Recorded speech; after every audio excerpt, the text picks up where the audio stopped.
There's something magical about stepping into the energy of acceptance. Very often on the spiritual awakening journey, we take on this role of being manifestors, creators. And subconsciously, I believe that many of us fall prey to trying to control the world, our manifestations, sometimes other people, and even those that have the purest intentions, such as being light workers, or healers, or shamans, teachers, or leaders. Sometimes it seems as though there's a part of people's psychology where we overstep and we want to heal people and fix situations so much that we do so even when other people don't necessarily sign up for it. I come back to this idea of the golden gilded cage, where it seems to me that when we are unconsciously creating, we take on these roles and these identities, and we subconsciously manifest loneliness for ourselves because we see this world where everybody needs healing and saving and fixing. And so we start subconsciously creating a world where people need us. They need us to lead. They need us to fix the broken systems. They need the lifeguard, the life raft. And sometimes I feel as though this is karmic duty, and everybody has their calling. So if you have a calling for this, and I certainly have in my past before too, I'm not trying to dissuade you from this at all, but rather to point out that we might be collectively manifesting a sick society. I remember being in Costa Rica. I had just gotten there to Playa Hermosa, and this is a very, very small surfing town. It's barely a town. It's got a couple of restaurants, a couple of hotels, and some roads into the beach and off into the jungle. And if you blink, you miss it. But it's a very special place energetically, and the surf is notorious for world-class surfing. And it's quite dangerous, actually. I remember being there fresh on the beach and feeling as though I was in between worlds. In one world, I was walking around as a creator, where I was unique and most people were asleep.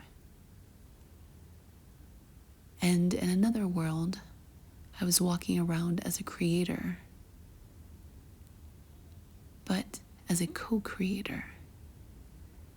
And I had this strangest reality-shifting moment where I walked into this bar, restaurant, live music venue. And all of a sudden, while I was waiting for my food and watching the band play, my vision shifted, like a fractal expanded in front of my eyes, barely discernible. You could blink and miss it.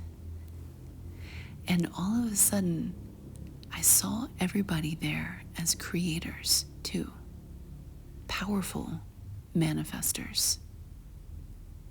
And my first reaction was actually discomfort, because I didn't feel ready.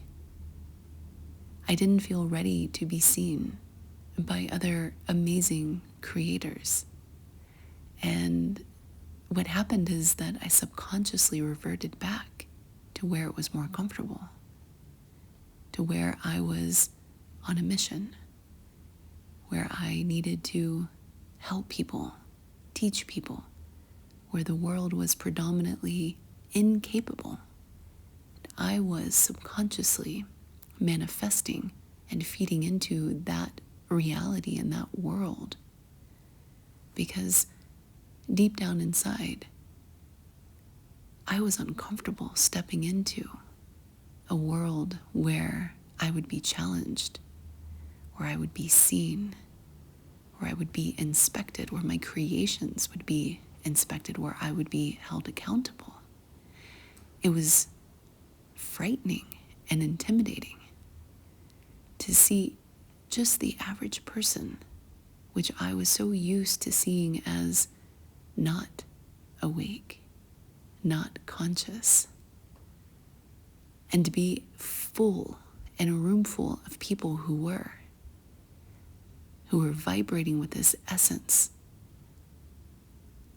It was shocking, but incredibly revealing to me about the nature of the mind. My mind is not exclusive to this, and I find that we often will build these golden, gilded cages for ourselves, these prisons in our manifestations, without even understanding it. And I see this a lot with those that are on the twin flame journey, that or other powerful soul contracts, where they are attached to somebody who is married or unavailable, or they themselves are also married and unavailable. And it is its form of safety. It is actually a form of keeping people close, but not too close.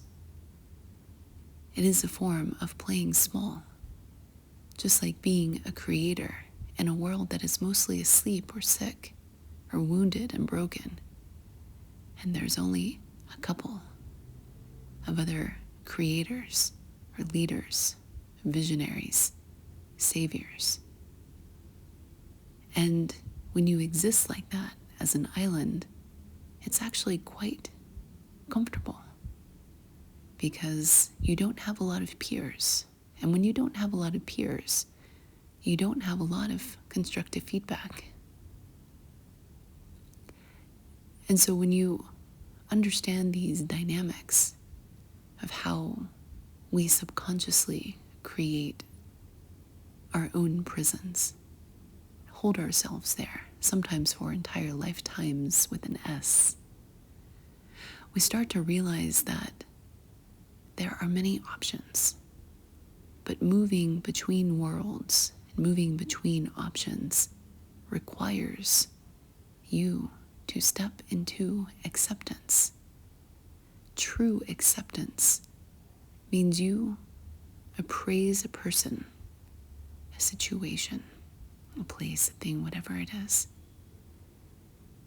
and you see it compassionately, or you see them, you see their limits, you see their capabilities, and you understand that they're on a journey.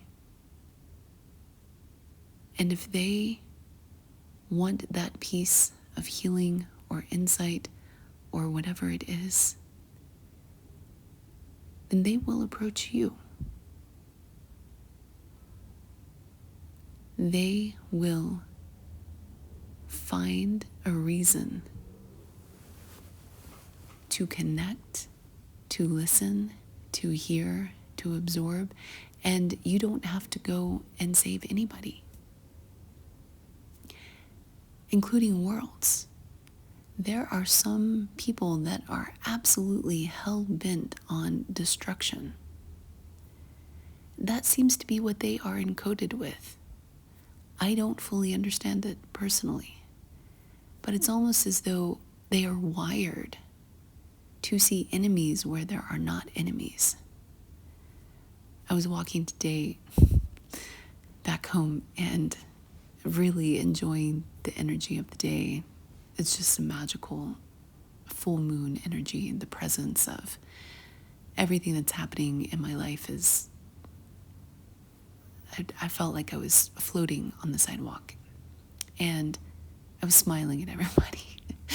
And I passed this woman who saw me glance at her and her family, and I guess her husband too, and she gave me such this vicious look. I was shocked, like she saw something that wasn't there in me and the situation. And there was such a dangerousness in her eyes, almost a craziness and a darkness, that for a moment I could see her completely unhinged. And it was just a moment passing on the sidewalk, but she was so threatened. She was just so threatened by the presence, by the energy, that she threatened, really actually tapped into this darkness. And it reminded me that I haven't fully ascended, first of all. And second of all, there are mixed zones and worlds, so be careful out there. For those of you on the ascension journey, there are mixed zones, and it's important to have discernment about where you're at and to look at reality carefully.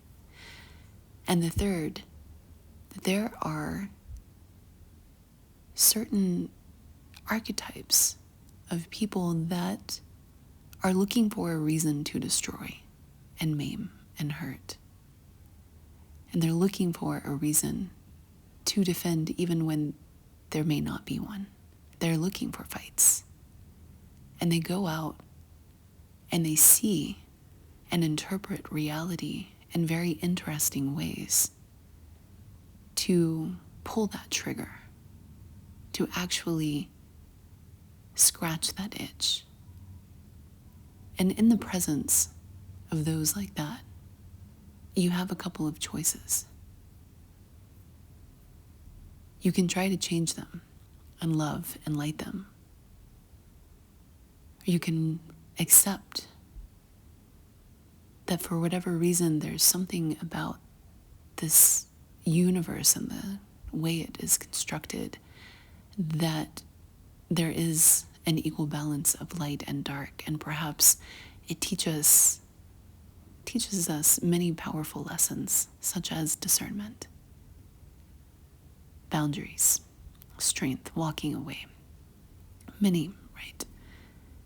And we can take that fact and rest with it in this higher understanding that everything is perfect the way that it is. But of course, you want to pick your lane, and you want to build a house or live where you are going to be more comfortable.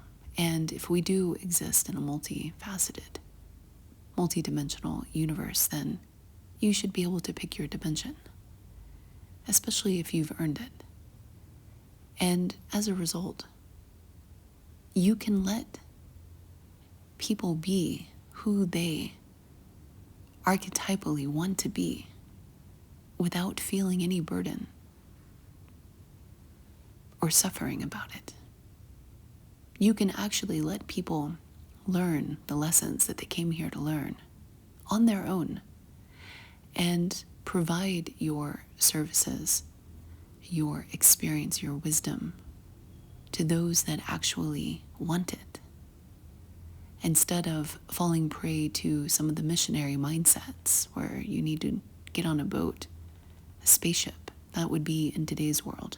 Get on a spaceship and go to another planet and convert the people, proselytize them, bathe them in the blood, no, the water of Jesus.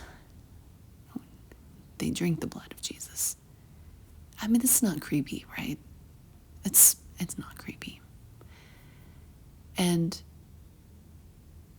this domination and conversion of people, when we could actually step back and realize that everybody fits into the whole of this rhythmic frequency of the universe, and ask ourselves, why do we need to rescue anybody if they are on a personal transformation journey and getting to another level of themselves? Of course, I'm an advocate for helping people. I do in my day-to-day, and I love it. But now I help people that actually want to be helped. I help people that have the resources to be helped, have the desire to be helped. Whereas before, I had no boundaries around that, and I would help anybody. And I found that there were some very interesting differences in the people that I attracted who actually wanted help, and those who didn't necessarily, but said that they did. And when you practice acceptance, you start to realize that this journey of psychological development actually has many, many, many, many, many different levels. And sometimes people want your help because they want you to reflect something back to them so they like themselves more.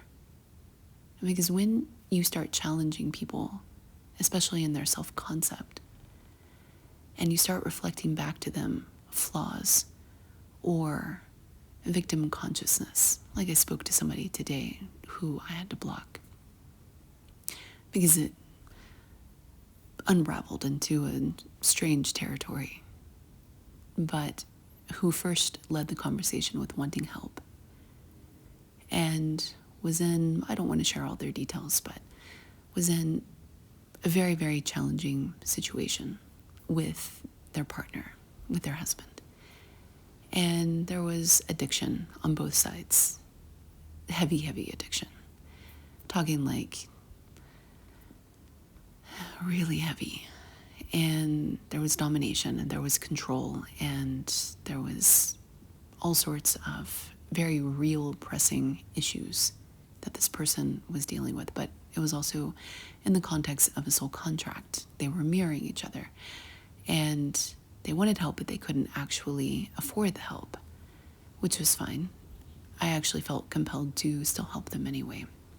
And so I started asking them if they understood that they both were mirroring addiction.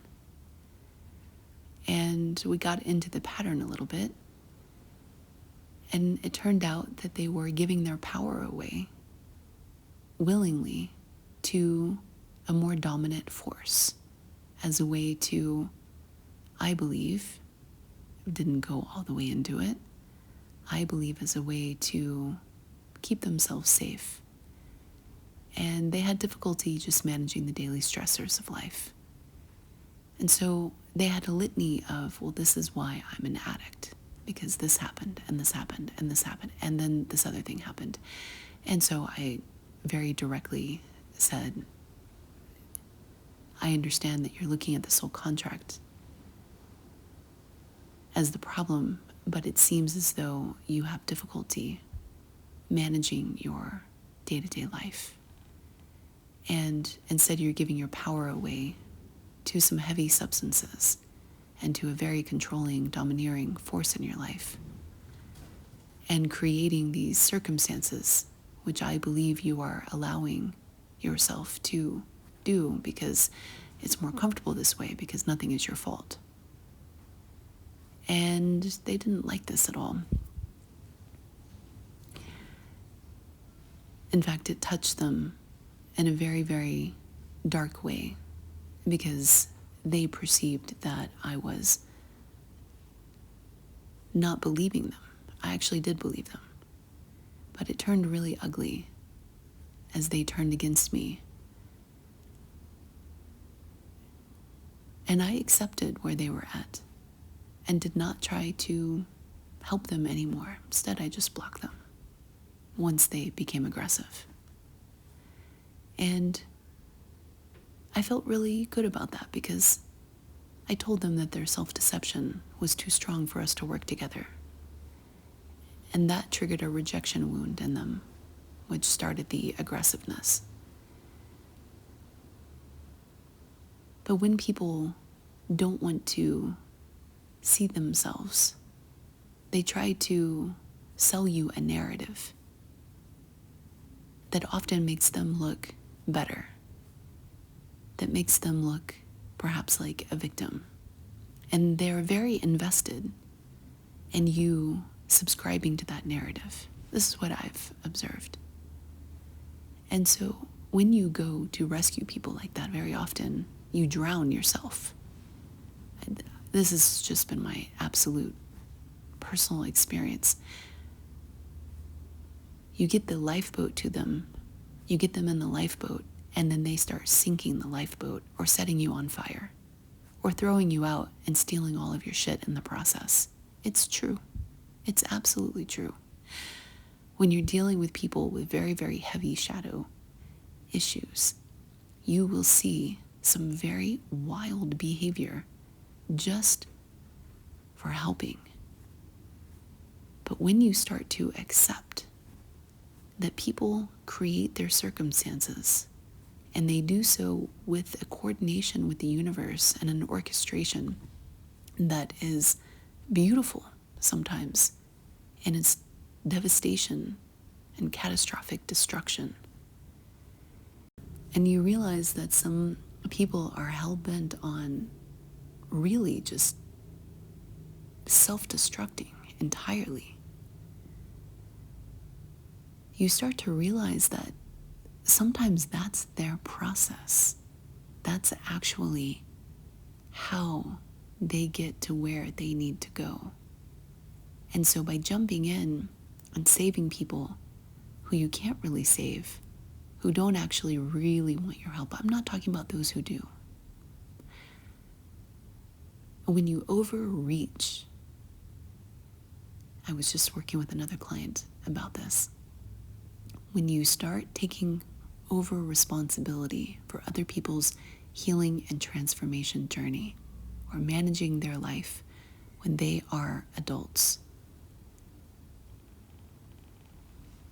you entrench yourself in these karmic loops and patterns that bring you down with them, that expend all of your energy, your self-respect. It could take everything from you, literally, could take everything. Your material wealth, your spiritual wealth, your everything. Sometimes even your life, your well-being. And when you start to move instead into acceptance, you free yourself, which I believe was actually what you were trying to do in the first place, through over-rescuing those. And then you wear down this gilded, golden cage and step into liberation, holding yourself in the light of what you have to offer and to provide, but changing the dynamic so it's not rescuing, it's a collaboration, it's a co-creation. And that allows you to more easily filter those who are ready for what you have to provide and can receive it. And that is liberation.